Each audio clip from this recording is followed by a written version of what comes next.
மீன ராசினியர்களுக்கு வணக்கம். நீங்கள் உலகில் எந்த மூலையில் இருந்தாலும் சிவராத்திரியான இன்று இதை செய்தால் நிச்சயம் உங்களுடைய வாழ்வில் பல நன்மைகள் ஏற்படும். அந்த வகையில் மீன ராசினியர்களுக்கு என்ன மாதிரியான நன்மைகள் எல்லாம் ஏற்பட இருக்கு, கிரக நிலைகளின் ரீதியாக அமையிருக்கும் சாதகங்கள் என்ன, பாதகங்கள் என்ன, மேலும் என்ன மாதிரியான முன்னேற்றங்கள் எல்லாம் ஏற்பட இருக்கு என்பது குறித்தான முழுமையான பதிவு தான் இந்த வீடியோல நம்ம விரிவா பார்க்க போகிறோம். அதற்கு முன்னாடி இந்த மகா சிவராத்திரியினுடைய சிறப்புகள் பற்றி சற்று விரிவாக தெரிந்து கொள்வோம். இந்த வகையில மகா சிவராத்திரி என்பது சிவபெருமானை கௌரவிக்கும் ஒரு இந்து பண்டிகையாகும். இது சிவனின் இரவு என்று அழைக்கப்படுகிறது. மேலும் இது பெரும்பாலான இந்திய மாநிலங்களில் கொண்டாடப்படுகிறது ஒவ்வொரு ஆண்டும். இந்த விழா பால்குண மாதத்தின் அமாவாசையின் 14ஆம் தேதி இரவு வருகிறது. இது ஆங்கில நாட்காட்டியின்படி மார்ச் மற்றும் பிப்ரவரி மாதங்களுடன் ஒத்துப்போகிறது. பக்தர்கள்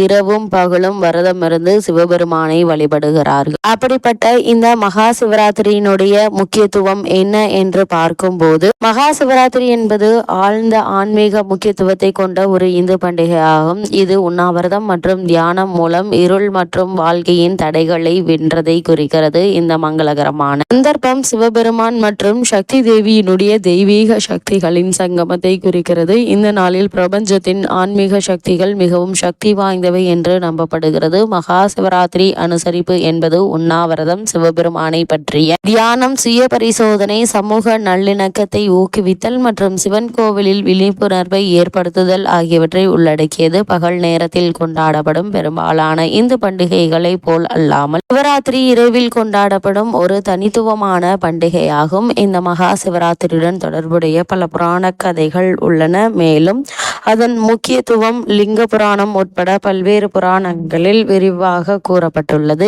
இந்த நூல்கள் மகா சிவராத்திரி விரதத்தை கடைபிடிப்பதன் முக்கியத்துவத்தையும், சிவபெருமானுக்கு அவரது குறியீட்டு பிரதிநிதித்துவமான லிங்கத்திற்கும் மரியாதை செலுத்துவதன் முக்கியத்துவத்தையும் வலியுறுத்துகின்றன. ஒரு புராணத்தின்படி இந்த இரவில்தான் சிவன் தாண்டவ நடனத்தை நிகழ்த்தினார். இது படைப்பு மற்றும் அழிவின் சக்தி வாய்ந்த தெய்வீக வெளிப்பாடாகும். பக்தர்கள் சிவதூதுகளை பாடுகிறார்கள், வேதங்களை ஓதுகிறார்கள், எல்லாம் வள்ளுவன் நிகழ்த்தும் பிரபஞ்ச நடனத்தின் அடையாளமாக பங்கேற்கிறார்கள் மற்றும் அவரது சர்வ வியாபத்துவத்தை கொண்டாடுகிறார்கள். மற்றொரு புராண கதை இந்த நாளில் நடந்ததாக கூறப்படும் சிவபெருமான் மற்றும் பார்வதி தேவியினுடைய திருமணத்துடன் தொடர்புடையது. இந்த அம்சம் திருமணமான தம்பதிகள் மற்றும் நல்ல கணவரை தேடும் திருமணமாகாத பெண்களுக்கு இந்த விழாவை முக்கியத்துவம் வாய்ந்ததாக ஆக்குகிறது.